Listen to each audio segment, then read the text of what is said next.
शं वरुणः शन्नो भवत्पर्यमा शन्न इन्द्रो बृहस्पतिः शन्नो विष्णुरुक्रमः ॐ शान्ति शान्ति शान्तिः।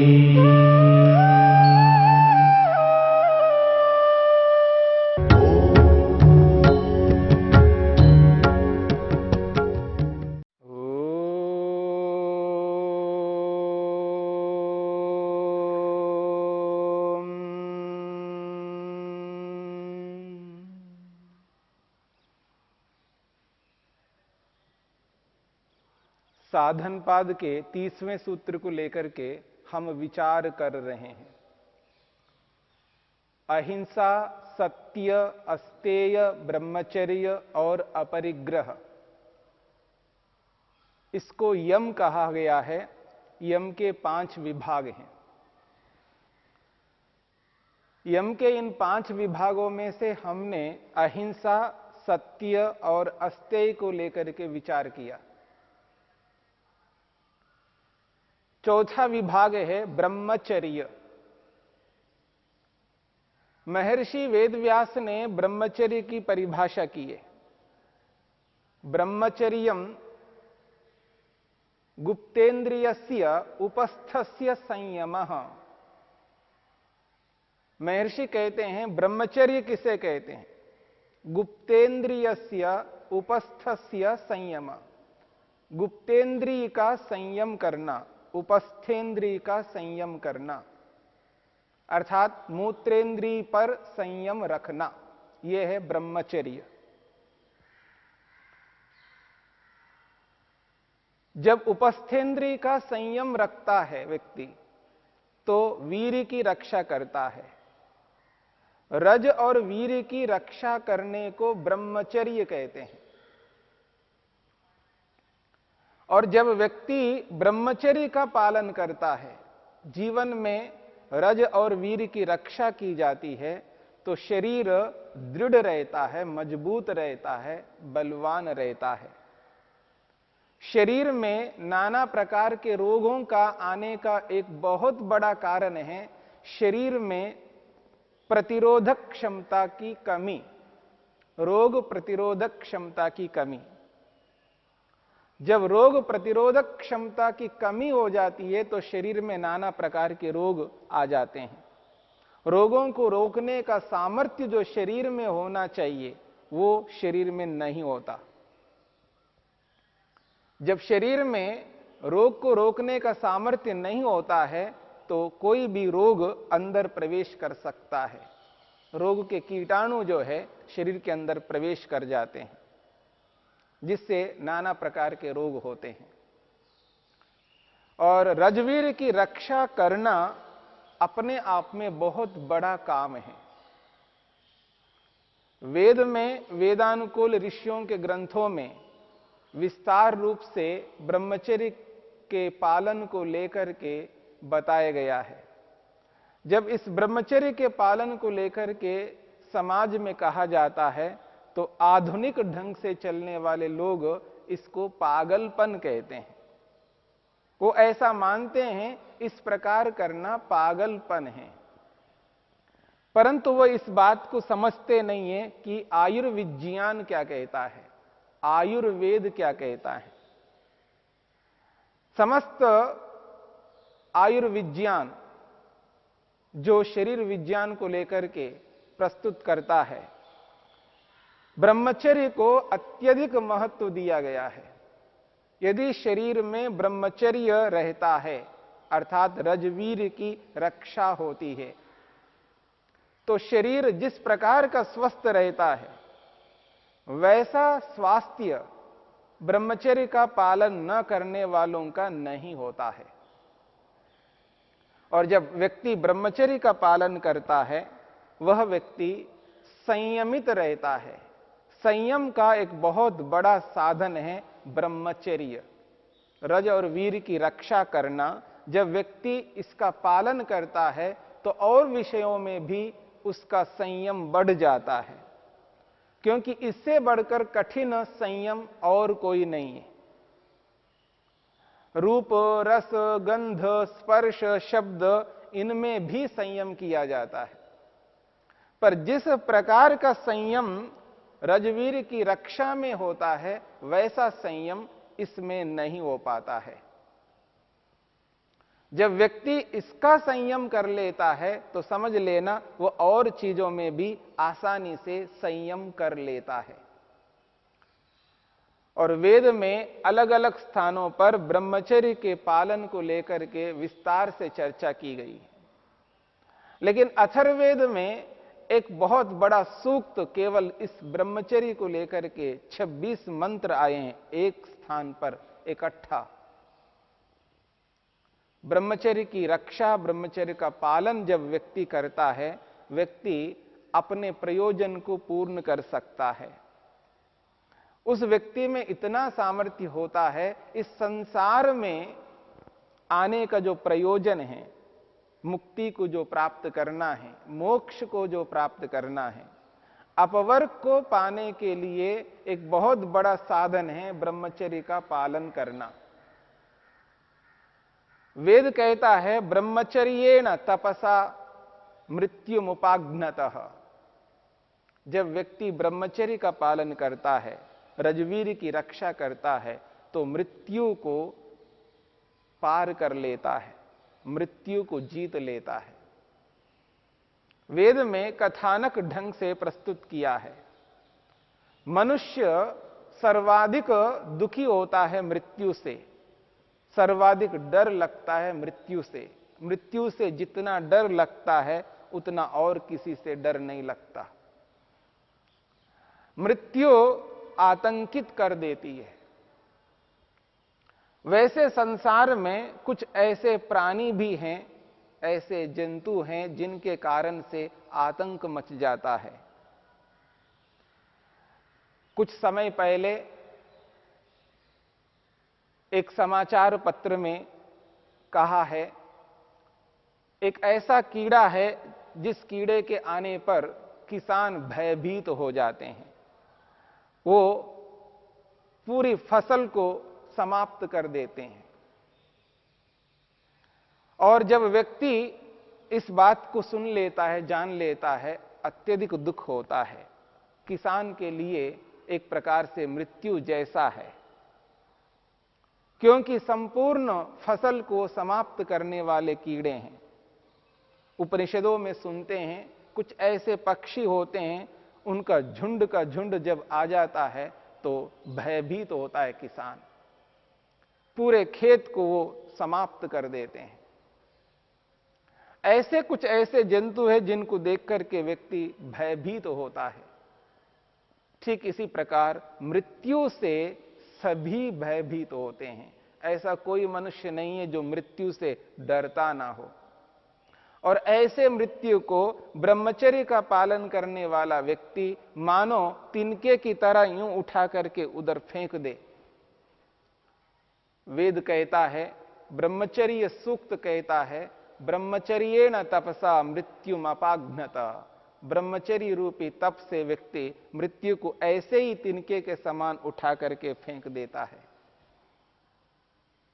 ब्रह्मचर्य का जो पालन करना है, रजवीर की जो रक्षा करना है, जब व्यक्ति अपने प्रयोजन की ओर, अपने लक्ष्य की ओर जब अग्रसर होता है, अपने उद्देश्य को सामने रख करके उसी में लगा रहता है, तो व्यक्ति इन चीजों में नहीं पड़ता है। अर्थात ब्रह्मचर्य की हानि करने में उसका मन नहीं जाता है। जब व्यक्ति खाली रहता है, उद्देश्यहीन होता है, तो व्यक्ति को कुछ सूझता नहीं है, कुछ विचार ऐसे नहीं आते हैं। गलत विचार जब मन में आते हैं तो व्यक्ति अपने आप को एक प्रकार से बर्बाद कर लेता है, अपने आप को हानि पहुंचा देता है। जब विशिष्ट प्रयोजन में लगा रहता है व्यक्ति, तो उसके लिए वक्त, समय नहीं मिलता है कि और कुछ इधर उधर के सोचने के लिए कोई अवसर नहीं मिलता है। जब व्यक्ति अपने पूर्ण उद्देश्य की ओर लगा लेता है अपने आप को, अपनी सारी शक्ति को, सामर्थ्य को, बल को, ज्ञान विज्ञान को उसी उद्देश्य को पूरा करने में जब लगाता है, तो उसको और छोटे मोटे उन चीजों में पड़ने के लिए उसके पास समय नहीं होता है। बड़े लक्ष्य को पूरा करने के लिए जब व्यक्ति कार्यान्वित होता है, तो उस व्यक्ति को यह सोचने का अवसर नहीं मिलता है कि असंयम में होकर के, असंयमित होकर के गलत कार्य कर सके, अनुचित कार्य कर सके। अनुचित कार्य करने का अभिप्राय है व्यभिचार नहीं कर सकता। जब व्यक्ति बहुत बड़े उद्देश्य के साथ जुड़ जाता है, तो वो व्यक्ति व्यभिचार कभी नहीं कर सकता। और ये जो व्यभिचार शब्द है, इस शब्द को भी समझने का प्रयत्न करना है। व्यभिचार में वी और अभी ये दो शब्द जुड़े हुए हैं और चर धातु है। वी और अभी ये दो उपसर्ग है और चर धातु है, तब व्यभिचार बनता है। चर धातु का अर्थ है चलना, गति करना। गति अर्थ को बताने वाला ये धातु है चलना। और वी और अभी जोड़ दिया है तो अच्छी प्रकार चलना, अच्छी प्रकार गति करना, यानी ठीक प्रकार से चलने को अभिचार कहते हैं। और जब व्यक्ति ठीक प्रकार से नहीं चलता, यानी विपरीत चलता है, उसको कहते हैं व्यभिचार। अभिचार और व्यभिचार। अभिचार का अर्थ है ठीक प्रकार से चलना। ठीक प्रकार से चलने का अभिप्राय है जो नियम लिया है, जिस किसी भी विषय में जैसा नियम लिया है, उस नियम के अनुसार, उस उद्देश्य के अनुसार, उस वचन के अनुसार चलने को अभिचार कहते हैं और उसके विपरीत चलने को व्यभिचार कहते हैं। व्यभिचार शब्द एक व्यापक है। दर्शनों में व्यभिचार शब्द अनेकत्र प्रयोग में आता है और विशेषकर न्याय दर्शन में व्यभिचार शब्द का बहुत अधिक प्रयोग में आता है। जब व्यक्ति बातचीत करता है और जो नियम लेकर के बातचीत करता है, दो पक्ष वाले बातचीत करते हैं, वाद करते हैं। जब वाद किया जाता है, उस वाद में किसी सिद्धांत को लेकर के, किसी विषय को लेकर के जब बातचीत करते हैं और उस बातचीत में कुछ नियमों को निर्धारित किया जाता है, हम जो बातचीत करेंगे, चर्चा करेंगे, इन नियमों पर बातचीत करेंगे, इन नियमों के अनुसार बातचीत करेंगे। जब उस नियम के अनुसार नहीं चलता है, तब उसको कहा जाता है आप व्यभिचार कर रहे हो, आप व्यभिचार को प्राप्त हो रहे हो। अर्थात जो नियम आपने स्वीकार किया है, उस नियम का उल्लंघन कर रहे हो। इसका नाम है व्यभिचार। और यह व्यभिचार जहां जहां जिस विषय को, जिस नियम को स्वीकार किया जाता है, जब उस नियम के विपरीत चला जाता है, तब उसको व्यभिचार कहते हैं और उस व्यभिचार को करने वाले व्यक्ति को व्यभिचारी कहते हैं। जो व्यभिचार हो रहा है, उस व्यभिचार का जो प्रयोग करता है, उसका प्रयोग करने वाला है, उसको व्यभिचारी कहते हैं। व्यभिचार का प्रयोग जो व्यक्ति करता है, उसे व्यभिचारी कहते हैं।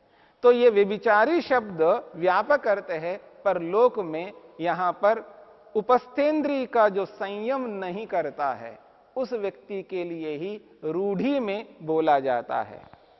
लोक में रूढ़ी अर्थ ये हो गया है, केवल इसी के लिए व्यभिचार शब्द का प्रयोग होता है। केवल इसी के लिए ना होकर के व्यापक रूप में जहां जहां जिन जिन नियमों का उल्लंघन किया जाता है, वहां वहां पर इस शब्द का प्रयोग शास्त्रों में किया जाता है। लोक में उपस्थेंद्रिय का संयम जब व्यक्ति नहीं करता है, वहीं पर इसका प्रयोग किया जाता है। और वहां पर भी यही अर्थ होता है। जब विवाह किया जाता है, जब स्त्री पुरुष पति पत्नी के रूप में परिवर्तित होते हैं, तो वहां पर नियम लिया जाता है, मैं आपके लिए हूं और आप मेरे लिए हो। जब इन दोनों ने नियम लिया है, उस नियम का जब उल्लंघन करते हैं, उस स्थिति में वहां पर इस व्यभिचार शब्द का प्रयोग होता है लोक में। वहां पर भी नियम लिया गया है। जहां जिस नियम को लिया गया है उस नियम का उल्लंघन होता है, वहां पर व्यभिचार होता है, और उस व्यभिचार को जो करने वाला होता है उसको व्यभिचारी कहते हैं। पर लोक में केवल इसी एक अर्थ में ही इसका प्रचलन हुआ है, इसलिए व्यभिचार शब्द उसी में प्रयोग में किया जाता है लोक में, परंतु शास्त्रों की दृष्टि से हर जगह इस शब्द का प्रयोग किया जाता है। और सब जगह एक ही नियम है कि जो नियम लिया जाता है उस नियम का जब उल्लंघन किया जाता है उसी का नाम व्यभिचार है। और जो व्यक्ति व्यभिचार नहीं करता है, संयम रखता है, अपने लिए हुए नियम पर टिका रहता है, उसी को यहां पर ब्रह्मचर्य शब्द से कहा जा रहा है। और इस ब्रह्मचर्य के माध्यम से व्यक्ति अपने मूल उद्देश्य को, जो सबसे बड़ा उद्देश्य है, जो मोक्ष है, अपवर्ग है, उस अपवर्ग को पूर्ण कर सकता है। और जब इस उद्देश्य को वो पूरा न करते हुए जब व्यक्ति व्यभिचार के रूप में करता है, तब यहां पर वो अपने लक्ष्य से, बड़े उद्देश्य से भटक जाता है। एक ओर बहुत बड़े उद्देश्य से तो भटकता ही है, और दूसरी ओर शारीरिक हानि भी कर लेता है। शरीर में जब ब्रह्मचर्य विद्यमान रहता है, अर्थात रज और वीर्य सुरक्षित रहता है, तो शरीर स्वस्थ रहता है, दृढ़ रहता है, बलवान रहता है।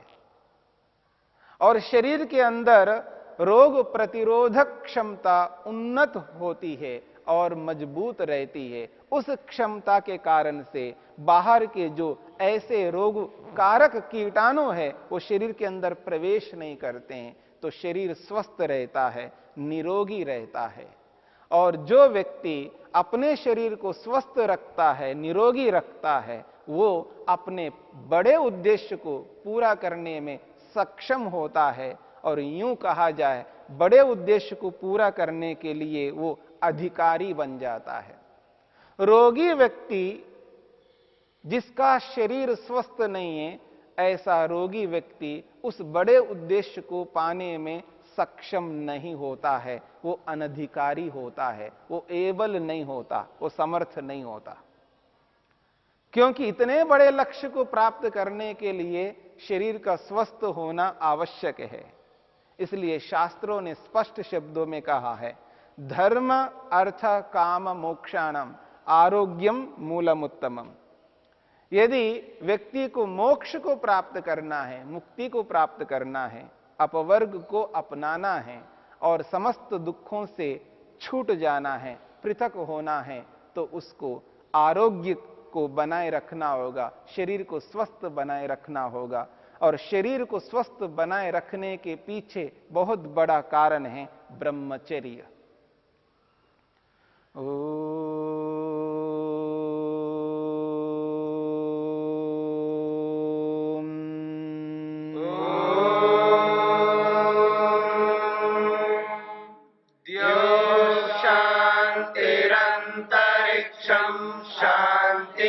पृथिवी शान्तिरापः शान्तिरोषधयः शान्तिः वनस्पतयः शान्तिर्विश्वे देवा शान्तिर्ब्रह्म शान्ति सर्वं शान्ति शान्तिरेव शान्ति क्षमा